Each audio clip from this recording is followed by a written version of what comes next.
Boa noite a todos, boa noite, graça e paz, amém. A partir de hoje, e vai ser assim daqui para frente, nós vamos adotar um procedimento que é o seguinte: quem chegar na hora do culto, chegar na hora às 18 horas e pegar o culto começando, né, vai, obviamente, participar do momento da oração e da leitura da palavra. Mas, a partir do momento em que o culto começar, as portas vão ser fechadas. E aí você só entra depois que terminar a abertura do culto. Porque o que estava acontecendo é que, durante a abertura do culto, o pessoal estava chegando, e aí vão entrando e está lendo a palavra, e de repente está alguém pedindo licença para sentar, e, enfim, atrapalha quem está aqui ministrando e quem chegou na hora para o culto. Então, se você chegou um pouco atrasado, você vai saber que vai esperar lá fora até o início do louvor, tá certo? Então, quando começar o louvor, nesse intervalo entre a abertura do culto e o louvor, aí a porta vai ser novamente aberta e você vai poder entrar tranquilamente, tá bom? Mas é para que haja ordem e decência. Então, eu precisei ir buscar minha Bíblia lá no carro e tive que esperar lá fora até terminar a oração de Cainã, que estava abrindo o culto. Então você já sabe, né? No próximo domingo ou quinta-feira, você já se programa para sair de casa na hora e, enfim, você não perder nenhum momento do tempo que nós separamos para adorar a Deus. Amém? Boa noite. Eu queria que você cumprimentasse quem está do seu lado aí, também desse uma boa noite. A paz do Senhor, desejasse a paz do Senhor. Hoje foi um dia muito especial, né? Hoje foi um dia de batismos. E batismo é sempre uma festa maravilhosa. Tivemos um café da manhã, cedinho, e uma comunhão maravilhosa, louvor. Depois fomos lá para a praia para descer as águas, né, com os irmãos que estavam professando sua fé aí em Cristo, seu novo nascimento. E eu queria saber se desses que desceram as águas hoje, tem alguém aqui que foi batizado hoje, pode dar um sinal aí? Amém, galera boa. Eu queria saber se desses que desceram as águas, há algum corajoso ou corajosa que queira testemunhar, rapidamente, mas testemunhar do que Jesus Cristo fez na sua vida e qual é a sensação de estar agora andando com Deus, de ser uma nova criatura, enfim, testemunhar rapidamente um antes e um depois de Cristo. Tem alguém?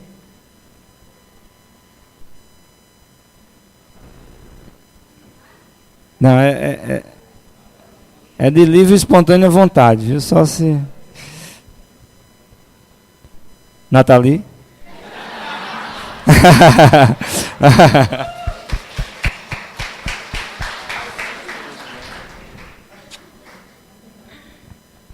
Boa noite. Ai, gente, eu sou meio tímida para essas coisas, mas vamos tentar, né? Eu andei perdida por muitos anos. Eu não sei nem quantos, não quero nem lembrar, que isso é passado. E eu lembro bem que eu fui viajar um final de semana, a Raíssa nem está aqui, né, que eu queria até agradecer a ela. E a gente viajou e eu estava incomodada com minhas coisas do mundo e foi muito bom conhecer a Raíssa naquele final de semana. E no sábado, terminando a viagem, ela pegou e falou assim: "Tu está incomodada por quê? Vamos amanhã comigo num local especial?" E ela não me falou aonde estava me levando. E ela me trouxe para cá. Então, já tem 7 meses que eu estou aqui frequentando essa igreja e muita coisa se transformou na minha vida, principalmente minha relação com a minha família, com a minha mãe, que lá em casa só sou eu e ela, então, assim, eu perturbei muito a vida dela. E eu queria ter essa mudança com Deus para agradar a minha mãe e acabei agradando mais a Deus e a mim. E hoje eu sou realmente uma nova criatura. Também agradeço ao RV, que todos os sábados é um testemunho de vida que não sei nem expressar para vocês o que é aquele grupo para mim também. Enfim, e Deus plantou várias sementes aqui, vários anjos, muita coisa boa aqui para mim. Então eu venho dizer a outras pessoas que estão iniciando, que não desista, é difícil, mas a caminhada com Deus é bem mais feliz. Amém?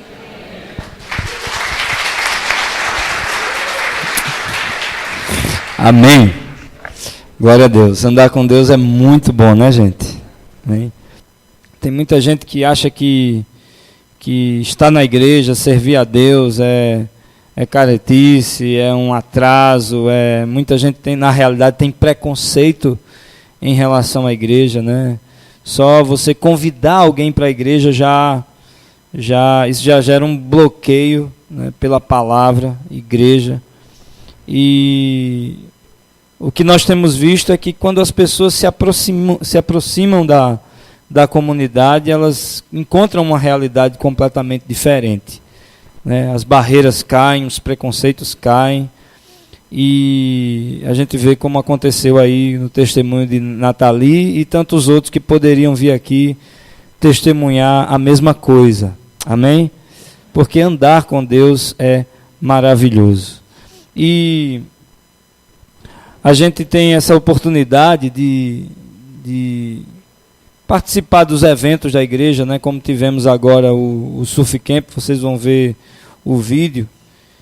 E como teremos agora na Semana Santa um evento chamado Aviva. Eu quero saber quantos já participaram do Aviva aqui na Sal e Luz. Amém. Muita gente, mas eu estou vendo que muita gente também ainda não participou. E o Aviva é um encontro de renovação e avivamento. É um encontro específico para o derramar e o fluir do Espírito Santo de Deus. E eu quero convidar toda a igreja, porque o Aviva esse ano vai acontecer durante o período da Páscoa, né? E eu sei que na Páscoa esse ano vamos ter um feriadão prolongado aí, porque vai ser feriado até na segunda, mas eu quero fazer um apelo a você. Um apelo de não viajar, de simplesmente não desopilar, de ficar na cidade, de participar do Aviva. Vai começar na sexta-feira à noite, sábado à tarde e à noite. Nós vamos ter no domingo pela manhã a celebração da ceia com um café da manhã, que é o café da ressurreição, onde a gente celebra a ressurreição de Jesus Cristo. E nós vamos fazer uma reprodução da ceia nos moldes da época de Jesus. Nós vamos fazer uma festa muito linda e ao mesmo tempo com muita unção, com um derramar muito especial do Espírito Santo de Deus. E eu quero convidar você a estar conosco participando dessa comunhão. A Igreja da Barra vai estar presente, a Igreja da Zona Sul, enfim, é uma festa, uma oportunidade rara, onde nós podemos reunir toda a comunidade Sal e Luz, e eu tenho certeza que nós vamos ser muito enriquecidos nessa Páscoa. Amém? Vai ser uma Páscoa muito diferente para todos nós e que vai encher os nossos corações. É isso. Glória a Deus. Glória a Deus. Abra a sua Bíblia aí em Hebreus, capítulo de número 5, a partir do verso 1. Hebreus 5, a partir do verso 1.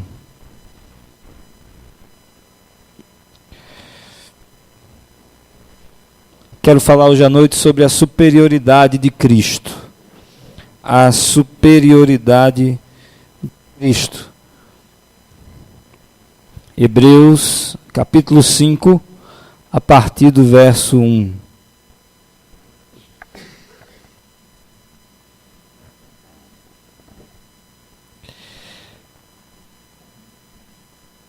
Quantos acharam? Digam amém. Amém. Diz assim: todo sumo sacerdote é escolhido dentre os homens e designado para representá-los em questões relacionadas com Deus e apresentar ofertas e sacrifícios pelos pecados. Ele é capaz de se compadecer dos que não têm conhecimento e se desviam, visto que ele próprio está sujeito à fraqueza. Por isso, ele precisa oferecer sacrifícios por seus próprios pecados, bem como pelos pecados do povo. Ninguém toma esta honra para si mesmo, mas deve ser chamado por Deus, como de fato o foi Arão. Da mesma forma, Cristo não tomou para si a glória de se tornar sumo sacerdote, mas Deus lhe disse: Tu és o meu filho, eu hoje te gerei. E diz noutro lugar: Tu és sacerdote para sempre, segundo a ordem de Melquisedeque. Durante os seus dias de vida na terra, Jesus ofereceu orações e súplicas em alta voz e com lágrimas àquele que o podia salvar da morte, sendo ouvido por causa da sua reverente submissão. Embora sendo filho, ele aprendeu a obedecer por meio daquilo que sofreu. E uma vez aperfeiçoado, tornou-se a fonte de salvação eterna para todos os que lhe obedecem, sendo designado por Deus sumo sacerdote, segundo a ordem de Melquisedeque. Vamos orar? Senhor Deus e Pai, Pai amado, Pai próximo, Paizinho, nós nos colocamos na Tua presença reconhecendo as nossas fraquezas, Senhor, as nossas falhas, as nossas limitações, as nossas imperfeições, reconhecendo, Senhor, que embora anteriormente tenhamos nascido de uma semente corruptível, agora nascemos de uma semente incorruptível por meio de Cristo Jesus. A própria semente do Espírito de Deus, ela gerou em nós um novo ser, uma nova criatura. E é nesta nova criatura que nós invocamos o Teu nome, por meio de Jesus, para Te pedir, Pai, fala conosco nessa noite, Deus. Que o Teu Espírito Santo venha escancarar os nossos ouvidos, abrir os nossos olhos espirituais, Senhor, para conhecermos a Tua realidade. Não apenas essa realidade humana, natural, corrupta e limitada, mas uma realidade sobrenatural, espiritual, que só se discerne espiritualmente, Senhor. Tenha misericórdia de nós, tenha compaixão de nós, e que sejamos todos edificados na nossa forma de Te ver, de Te enxergar, e de encarar a nossa realidade de fé, Senhor. Em nome de Jesus nós Te oramos e com o coração já grato, certos de que o Senhor fará assim, para a glória do Teu próprio nome. Amém e amém. Amém. Irmãos, todo ser humano ele tem um desejo, um anseio, uma sede, uma carência pelo sobrenatural. É por isso que ao redor do mundo há tantas religiões, há tantos caminhos, há tantos jeitos de se buscar esse transcendente. E parece que quanto mais a vinda do Senhor se aproxima, mais se multiplicam as manifestações do sagrado, do religioso, né, as formas de culto, as filosofias, enfim. Obviamente nós nunca iremos concordar de que todos os caminhos levam a Deus, mas todos os caminhos demonstram que Deus colocou no âmago do ser humano, no coração do ser humano, essa fome, essa sede, essa curiosidade, pelo menos, pelo sagrado. Daí as diferentes religiões e as diferentes formas de se administrar cada religião. É por isso que cada religião tem o seu sacerdote, tem o seu representante. Tem aquele que vai se tornar um mediador nessa relação entre o natural e o sobrenatural, entre o falível e o sagrado.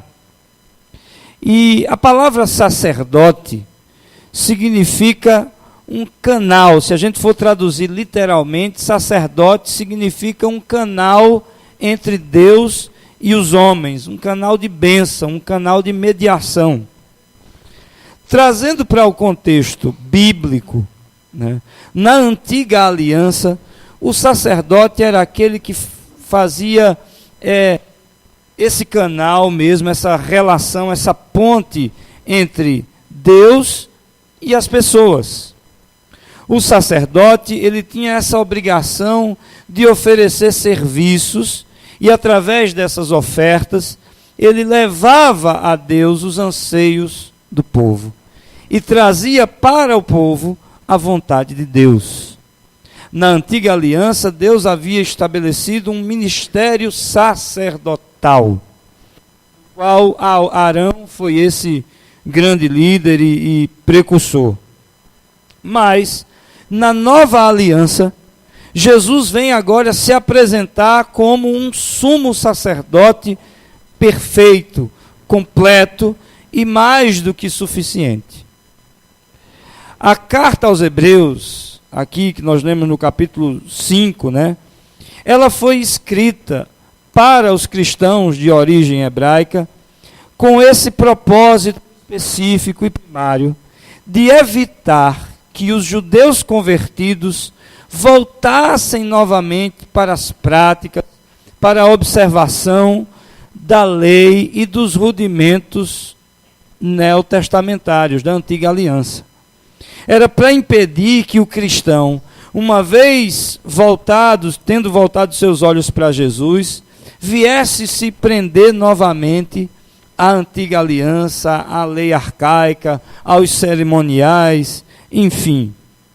O autor de Hebreus, ele quer desde o primeiro capítulo deixar clara a superioridade de Cristo em relação ao antigo sacerdócio. E é muito interessante porque mesmo nos nossos dias, nós encontramos uma comunidade cristã que não é pequena em sua expressão, ainda confundindo a superioridade de Jesus com os aparatos religiosos, embora trazendo o nome de cristianismo, né, e colocando isso, eu não diria nem em pé de igualdade, às vezes se coloca o sacerdócio humano até numa posição de superioridade ao próprio Jesus Cristo. Padres, pastores, bispos, terminam ganhando um lugar de maior evidência e proeminência em relação a Jesus. Agora você imagina que já naqueles dias, a palavra de Deus nos alertava em relação a esse perigo. O autor de Hebreus, ele quer de alguma forma fazer um paralelo entre o sacerdócio humano, que também foi um sacerdócio chamado por Deus, instituído por Deus, mas humano, que está representado pela pessoa de Arão, e o sacerdócio chamado por Deus, escolhido por Deus, mas infinitamente superior, que é um sacerdócio voltado para a pessoa de Jesus, que aponta para Jesus, que estabelece Jesus como esse não apenas sacerdote, mas sumo sacerdote. Um sacerdócio maior que está acima. Aliás, as duas palavras-chave dessa carta de Hebreus são maior e superior. Nós vamos encontrar essas palavras se repetindo o tempo todo com relação a Cristo em comparação à antiga aliança. Agora, algumas considerações precisam ser feitas aqui. E a primeira delas é que Deus também estabeleceu um sacerdócio entre os homens e que não deve ser negligenciado.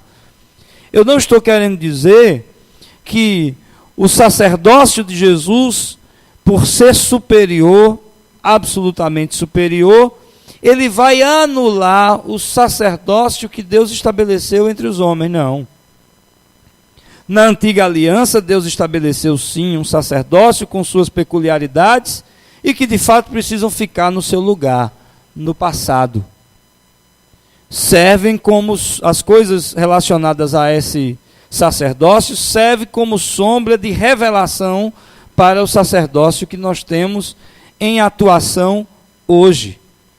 Porque na nova aliança nós temos sim também um sacerdócio estabelecido entre os homens. Eu queria que você abrisse sua Bíblia aí em 2 Pedro, ou melhor, 1 Pedro capítulo 2, versículo 9. 1 Pedro capítulo 2, versículo 9. É um texto muito conhecido, mas é importante a gente voltar para a palavra nessa hora.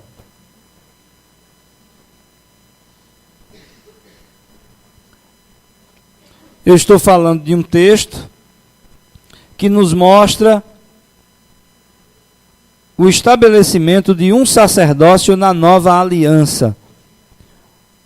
Um sacerdócio atuante, ativo hoje.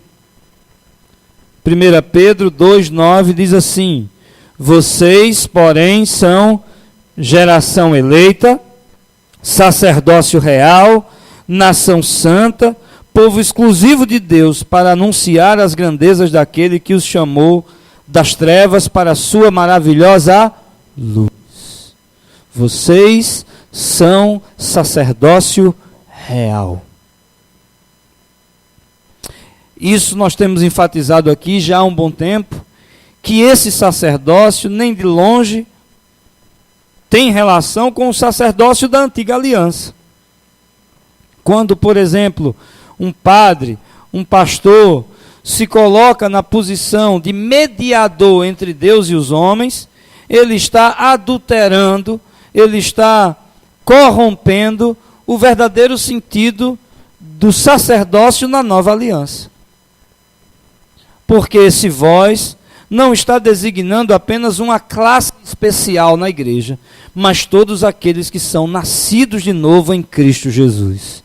Todos aqueles que nasceram da água e do Espírito podem ser chamados de, obviamente, geração eleita, nação santa, povo exclusivo de Deus e, por que não dizer, sacerdócio real. Agora olhe para o seu vizinho e diga isso para ele: você é um sacerdote real.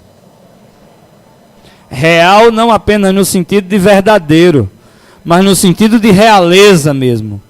Pertencentes a um rei. Amém? Presta atenção aqui.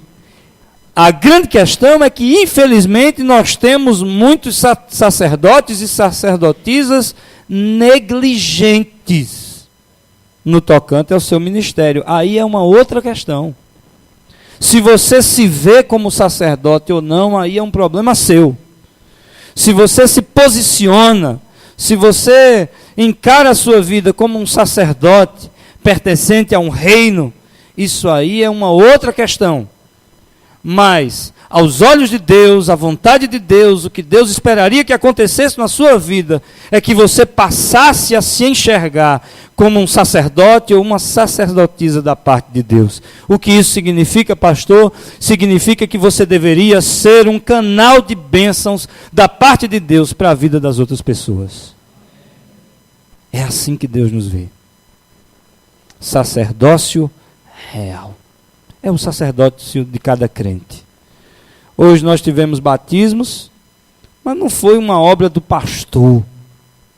Foi uma obra daqueles que tiveram a consciência do seu sacerdócio. Quando Nathalie vem aqui dar esse testemunho e dizer: oh, que bom foi ter encontrado Raíssa numa viagem. E Raíssa disse: olha, eu vou te levar num lugar especial, né? Falou de uma novidade, falou de uma esperança, e praticamente pela mão trouxe Nathalie a presença de Deus. E não é essas quatro paredes, não é o templo, poderia ter sido num pequeno grupo, poderia ter sido primariamente no RV. A questão é onde a comunidade está reunida, né? Onde estiverem 2 ou 3, ali Jesus está. Onde a palavra é pregada com vida, ali a presença de Deus se manifesta. E foi isso que aconteceu com Nathalie.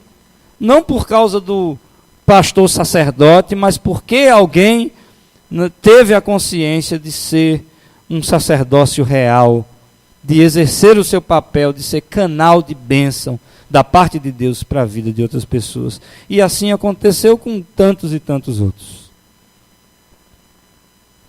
Abra comigo agora 2 Coríntios, capítulo 3, versículo 6.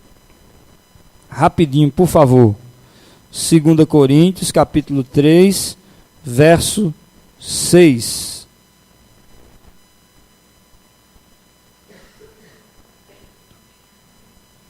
Segunda Coríntios 3, 6. Paulo vai dizer o seguinte, ó. No primeiro texto foi Pedro falando, agora é Paulo falando. Ele nos capacitou para sermos ministros de uma nova aliança, não da letra, mas do Espírito, pois a letra mata, mas o Espírito vivifica. Ele nos chamou para sermos ministros, por que não dizer sacerdotes, servos de uma nova aliança. A antiga aliança, onde a gente tinha a figura do sacerdote, daquele que era um mediador entre Deus e os homens, né? É a aliança da letra. Quando nós temos, embora já nessa era cristã, igrejas que, embora se digam cristãs, ainda estão baseadas em ritos, em formalismos, baseadas ainda em hierarquias, nós temos a antiga aliança, embora tenha nome de nova aliança, aparência de nova aliança, na prática se ministra a antiga aliança. Mas ele nos fez e nos capacitou, para sermos ministros de uma nova aliança, uma aliança que é através do Espírito, porque a letra mata, mas o Espírito vivifica. Amém? É essa a condição do sacerdócio hoje na nova aliança. É um sacerdócio universal, do qual a vontade de Deus é que todos nós nos tornemos participantes. Daí essa coisa tão especial que é a igreja nos lares, que é a rede de grupos. Porque ali você não só é abençoado, não só é tocado, não só é ministrado, como inevitavelmente vai chegar um momento em que Deus, de uma forma muito natural, vai te usar para abençoar a vida de alguém, para exortar a vida de alguém, para ouvir alguém, para de repente impor as mãos sobre alguém, discipular alguém. Não apenas receber, mas se tornar de fato um canal de bênção para a vida de muitas pessoas. Amém? E ali você vai exercer o seu sacerdócio, que é pertencente a todo cristão e a cada crente. Amém? Essa é a condição do sacerdócio na nova aliança. Mas não é esse o tema da mensagem. O que eu quero dizer hoje à noite é que, apesar de tudo isso ser muito maravilhoso, disso ser fantástico, disso nos encher o coração, nos motivar, aqueles que são líderes, que são servos, sabe o quanto isso nos torna felizes. Poder servir alguém, poder abençoar alguém, poder tocar a vida de alguém, e muitas vezes fazer isso para a eternidade. Isso não tem preço. Isso produz uma satisfação e um peso de glória que é indescritível. Mas apesar disso, o sacerdócio de Cristo é infinitamente melhor. É isso que eu quero dizer para você nessa noite. Conquanto você tenha relação com pessoas aqui na terra, e é imprescindível que se tenha, com cristãos, com pessoas que estão na mesma pegada que você, na mesma fé que você, buscando as mesmas coisas que você, conquanto seja importante que você se relacione de uma forma especial com cristãos mais maduros do que você, gente com mais experiência na fé, que possa te aconselhar, que possa de repente tirar alguma dúvida, que possa te ajudar na caminhada. O sacerdócio de Cristo, essa relação com Jesus, ela é infinitamente melhor e infinitamente superior. O que eu estou querendo dizer, em outras palavras, é: não se limite às relações horizontais. Não se limite a essa visão do natural. Não dependa do seu líder de grupo exclusivamente. Não dependa do pastor da sua igreja exclusivamente. Melhor do que isso, superior a isso, maior que isso, é essa relação com Jesus vivo. Ele sim se apresenta como sumo sacerdote sobre a casa de Deus. Amém? É isso que o autor de Hebreus estava tentando destacar para a igreja naqueles dias. Agora, eu queria apresentar algumas características, algumas qualidades que fazem com que, ou que fizeram e fazem com que esse ministério de Jesus seja infinitamente superior ao de qualquer sacerdote terreno, seja ele de que religião for, porque às vezes em algumas religiões, de fato, algumas pessoas tentam trazer ou chamar para si a prerrogativa que nem o próprio Jesus, ou melhor, que só o próprio Jesus pode preencher e ocupar. Deus, sumo pontífice, guru, mestre, guia, são atributos que só Jesus é capaz de preencher. Não existe religião, filosofia, não existe segmento que tenha um mediador que seja tão completo, tão perfeito e absoluto quanto Jesus Cristo. Ele é o único, Ele é o caminho, Ele é a verdade, Ele é a vida, e ninguém vai ao Pai se não for por Ele. É isso que a gente precisa entender, irmãos. Um culto na igreja é muito bom, é edificante, é importante a gente congregar, e a palavra diz para não deixarmos de congregarmos como é costume de alguns. A reunião nos lares é também fundamental para a nossa fé. De casa em casa, partindo pão, com singeleza de coração. Pessoas que têm barreiras com a igreja, inevitavelmente ou certamente não terão problemas de visitar a casa de um amigo, sem saber que ali a igreja vai estar reunida, que ali a palavra vai ser pregada, que ali o Espírito Santo vai se manifestar, e é Ele quem convence o homem do pecado, da justiça e do juízo. Amém? É extremamente importante. Mas essa minha relação com Deus, ela é sine qua non, ela não tem precedentes, ela precisa ser prioridade, sempre. Jesus é o meu sumo sacerdote. Se você está aí do lado de um sacerdote real, ou de uma sacerdotisa real, Jesus é o sumo sacerdote. Ele é o principal, Ele é o maior, Ele é o superior. Por quê? Em primeiro lugar, Cristo é infinitamente superior na sua capacidade de se compadecer das nossas fraquezas. Vou repetir. Cristo, Ele é infinitamente superior por sua capacidade de se compadecer das nossas fraquezas. Está aí Hebreus capítulo 5, versículo 2, no texto que nós lemos inicialmente. Capaz de se compadecer. Capaz de se compadecer. E o interessante é que esse compadecer, no original, no grego, metriopáteo, significa não apenas sentir pena, não é apenas sentir misericórdia, ser misericordioso, mas agir com moderação. Capaz de se compadecer significa agir com mansidão. É suportar cada pessoa, presta atenção aqui.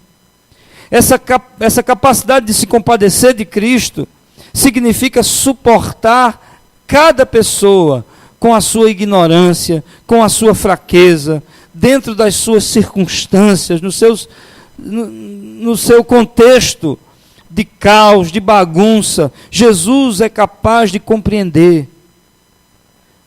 É perdoar o máximo possível.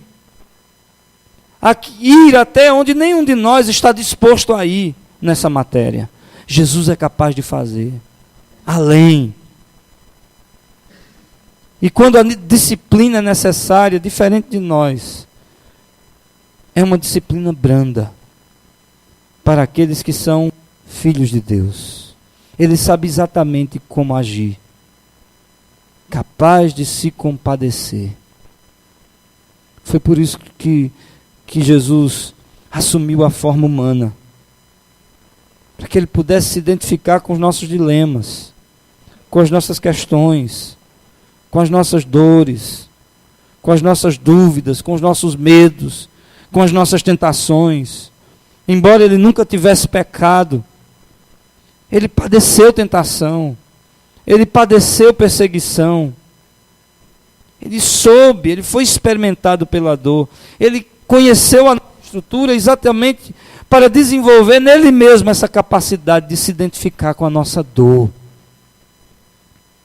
E eu tenho um limite, irmãos. Cada um de vocês sabe qual é o próprio limite. E o que o texto está querendo dizer é que Jesus tem uma capacidade descomunal de ir além, na compaixão, na paciência, na misericórdia, na capacidade de perdoar.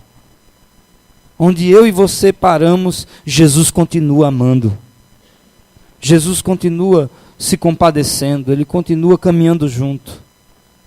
Por isso ele é sumo sacerdote em primeiro lugar. Segundo lugar, porque Cristo é superior na sua vocação e na sua ordem.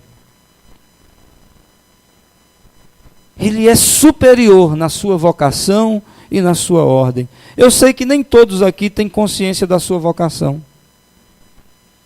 Alguns, embora tenham sido chamados por Deus para a salvação, pararam aí. Ah, estou salvo, tá bom.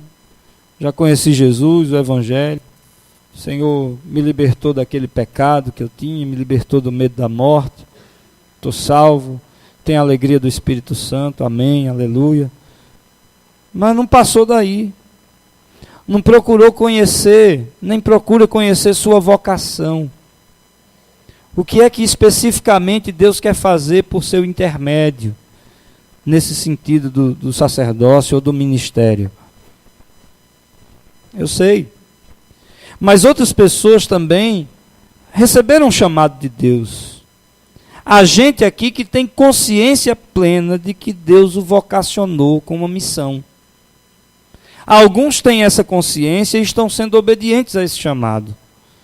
Outros receberam esse chamado, mas têm negligenciado esse chamado. E Deus sabe, eu não sei, mas Deus sabe, conhece os nossos corações. O fato é que Deus chama pessoas. Deus convoca pessoas, Ele vocaciona pessoas. E isso é inclusive mais comum do que a gente pode imaginar. Porque ninguém foi chamado para Jesus para ficar simplesmente assistindo louvor bonito, ungido e pregação abençoada. Nós fomos chamados para o ministério, amém? Todos nós fomos chamados para servir. Olhe para o seu vizinho e diga isso para ele. Todos nós, inclusive você, foi chamado para servir.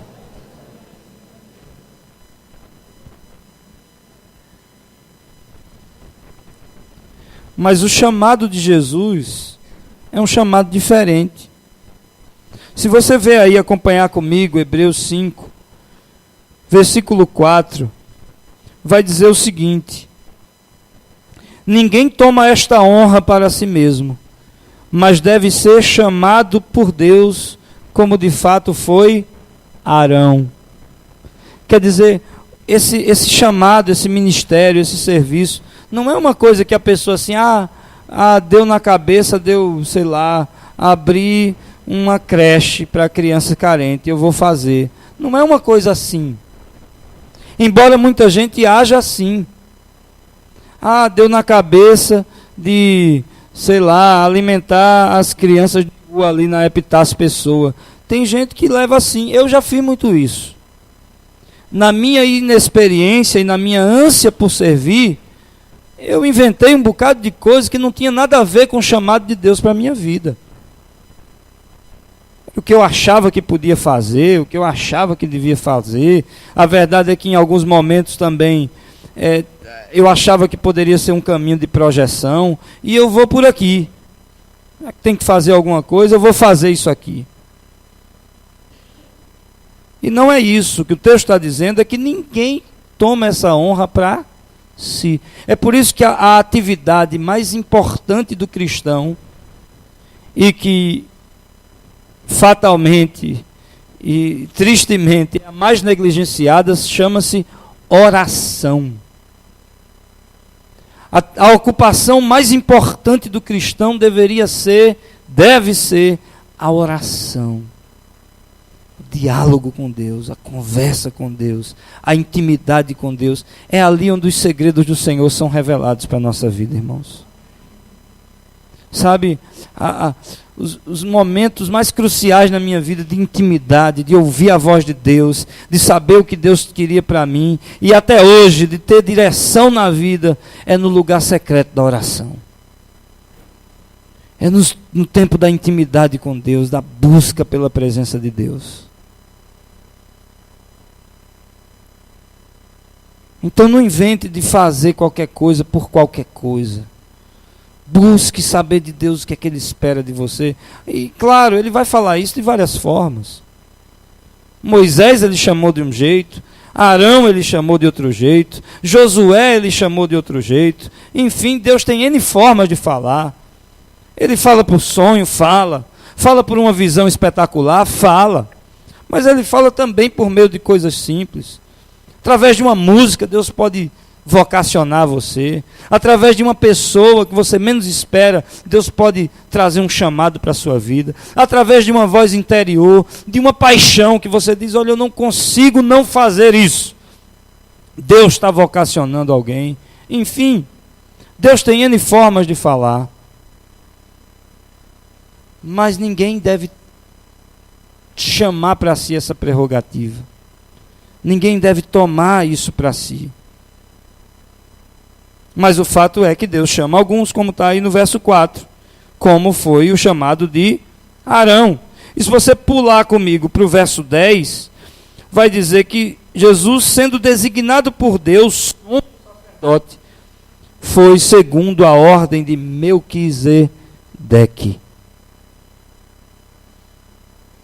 Quer dizer, assim como eu e muitos aqui receberam uma vocação de Deus, e muitos em tantas eras receberam um chamado de Deus, Jesus também foi chamado. A questão é a ordem em que ele foi chamado. E a palavra ordem aí tem que ser traduzida como classe, como posição, taxis. A classe em que Jesus foi chamado, a ordem nesse sentido, a posição em que ele foi chamado é que é superior. Embora Deus tenha me chamado Tiago, chamado Marta, chamado Lucas, a ordem do sacerdócio de Cristo é infinitamente superior, maior do que a de qualquer um de nós. É por isso que você tem que julgar com muita cautela profecias que são ditas assim, olha, você tem que aceitar o que eu estou lhe dizendo porque eu sou profeta de Deus. Não. Na nova aliança não existe isso. Na antiga aliança até poderia ser, na nova não. Você deve julgar a profecia. Julga a profecia. Lançou uma profecia, André, tu tem que me dar o teu carro, é porque Deus está falando e eu sou profeta de Deus. Né? Espera aí, pastor. Se for de Deus, vai se cumprir. Se não for de Deus, eu não vou lhe dar meu carro. Né?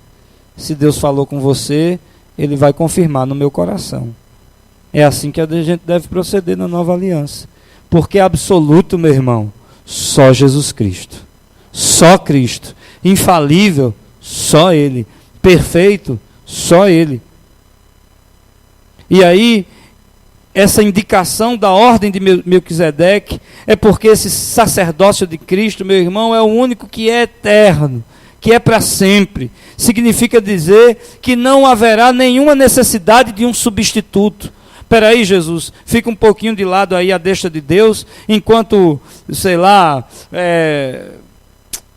Igor vai tomar a frente aí desse negócio. Espera aí um pouco, Jesus, porque Nilsara agora, ela como a sogra do pastor, ela tem autoridade de levar esse ministério à frente. Não, não é assim. Jesus Cristo recebeu um sumo sacerdócio eterno. É para sempre. E isso indica também, meus irmãos, de que essa adoração a Jesus, ela não terá fim. Que no céu, para onde vamos, o ministério de Jesus continua e nós estaremos ministrando a Ele, ministrando louvor, ministrando honra, ministrando adoração, ministrando glória para Ele eternamente, porque Ele é o único sacerdote segundo a ordem de Melquisedeque, insubstituível e eterno.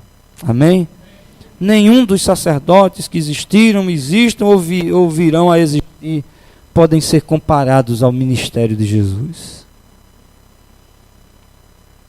Terceiro lugar, Cristo é superior e infinitamente superior em relação aos seus dons e sacrifícios. Acompanhe comigo aí Hebreus capítulo 5 ainda, os versículos de 7 a 9. Veja que coisa extraordinária.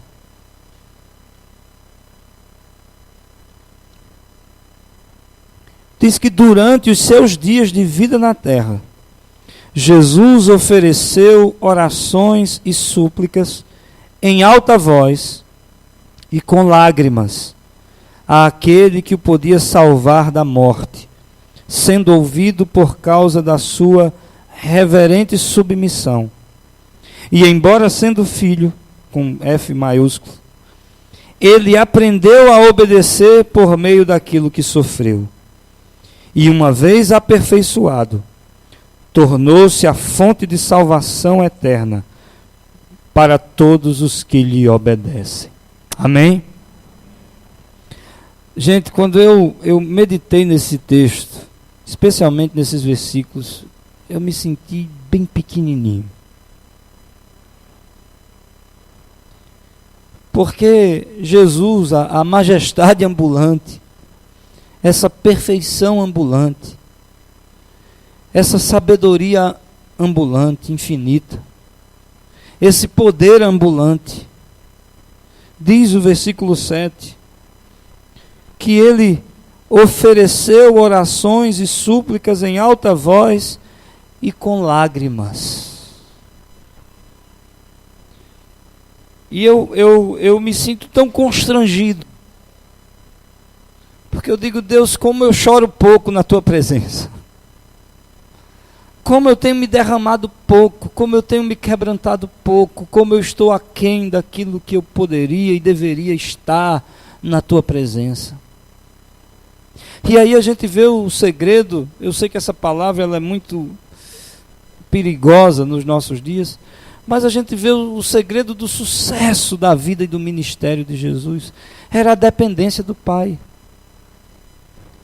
Era a vida de oração, clamor, súplica. O tempo todo Jesus mostrava para os discípulos a necessidade de se retirar, de estar sós. Diante de um episódio de um menino epiléptico, que os discípulos não conseguiram expulsar o demônio, Jesus olha para os discípulos e diz, olha, essa casta só sai por meio da oração e do jejum. E nós somos uma geração, eu me incluo absolutamente, nós somos uma geração conformada com o entretenimento, conformada uns com os outros, conformada com essa direção ou com essa dimensão horizontal das coisas. E a gente vê aqui um Jesus que, embora sendo filho,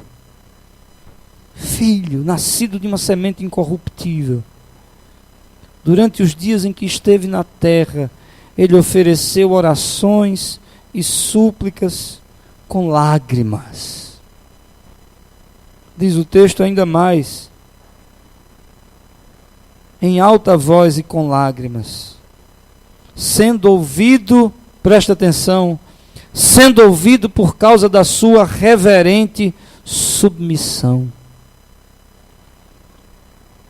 Sabe, são coisas que estão faltando na igreja dos nossos dias, irmãos. Oração, súplica, lágrima, quebrantamento, reverente submissão. Mas é isso que a gente encontra no coração de Jesus. Ele ainda aprendeu a obedecer por meio das coisas que sofreu. E a gente, quando sofre, a gente faz beiço para Deus, faz birra. Ah, não vou mais na igreja. Ah, vou abandonar esse serviço. Quando as coisas não estão do jeito que a gente quer, a gente se magoa, se dói. A gente, por pouca coisa, está falando mal um do outro. Está fazendo esse joguinho de leve trás. Está condenando o outro, está criticando o outro.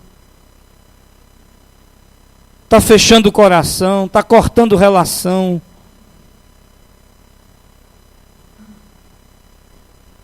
E veja o que nós encontramos aqui em Jesus.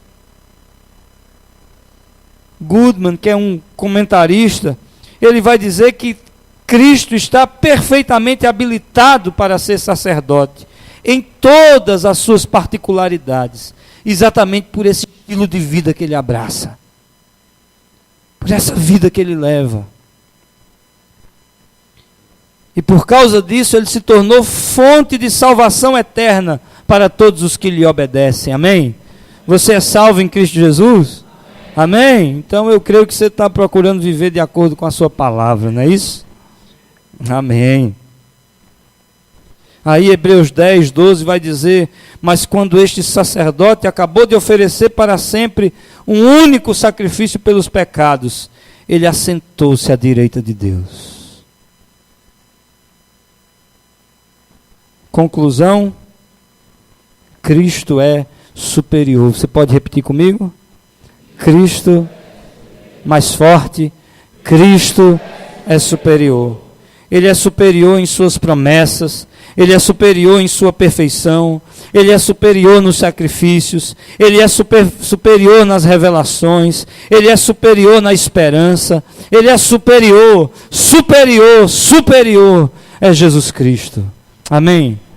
É a esse homem que nós precisamos nos apegar, irmãos.